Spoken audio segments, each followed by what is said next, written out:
Bollywood actress Kangana Ranaut अपने बयानों के लिए जानी जाती है।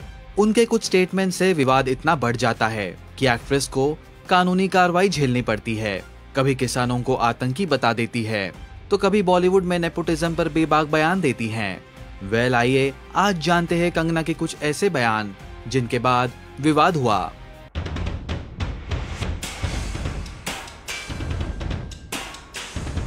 Kangana on India's independence.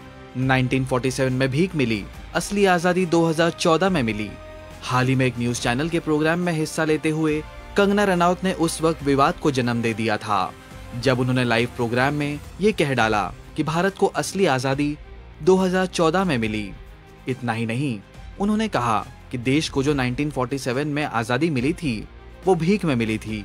जिसके बाद कंगना सोशल मीडिया सहित राजनीतिक पार्टियों के निशाने पर आई। कंगना का सोशल मीडिया पर एक 24 सेकंड का वीडियो वायरल हुआ जिसमें उनको साफ कहते सुना जा सकता है कि असल आजादी 2014 में मिली है। कंगना के इस बयान के बाद उन्हें कई लोगों ने स्लैम किया। Terming protesting farmers as terrorists. देश में चल रहे किसान आंदोलन के वक्त भी कंगना को आड़े हाथों लिया गया था।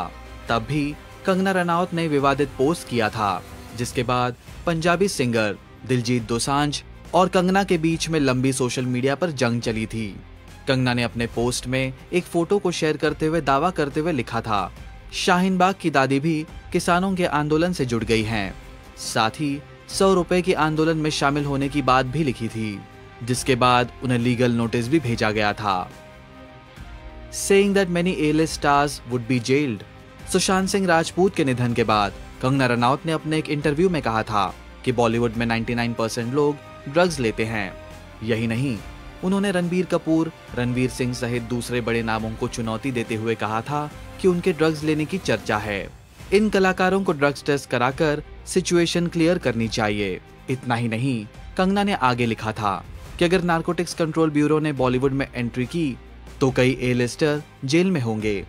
अगर ब्लड टेस्ट किए गए तो कई चौंकाने वाले खुलासे होंगे।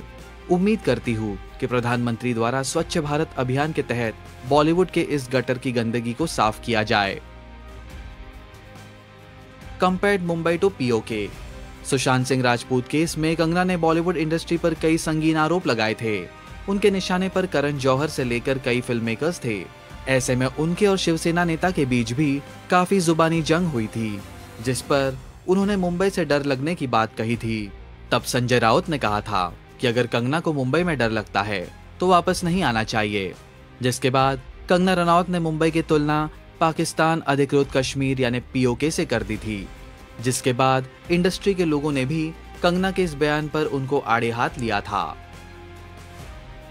Kangana takes a dig at Mamata Banerjee. Kangana Ranaut ने पश्चिम बंगाल की सीएम ममता बनर्जी को लेकर भी विवादित बयान दिया था। उन्होंने पश्चिम बंगाल विधानसभा चुनावों के रिजल्ट के दौरान टीएमसी की जीत के बाद ऐसा ट्वीट किया था, जिसके बाद उनको बुरी तरह से ट्रोल किया गया।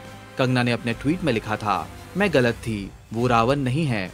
रावण महान राजा था, उसने दुनिया का सबसे अमीर देश बनाया था, मगर ये खून की प्यासी राक्षसी ताड़का है। जिन लोगों ने इन्हें वोट दिया, तुम्हारे भी हाथ खून से रंगे हुए हैं। बता दें कि इस ट्वीट के बाद ही कंगना को ट्विटर से हाथ धोना पड़ा। तो ये थे कंगना से रिलेटेड कुछ विवादित बयान। इन पर आप हमें बताइए अपनी राय। Also do like, follow and subscribe to Bollywood now on Facebook, Instagram and YouTube।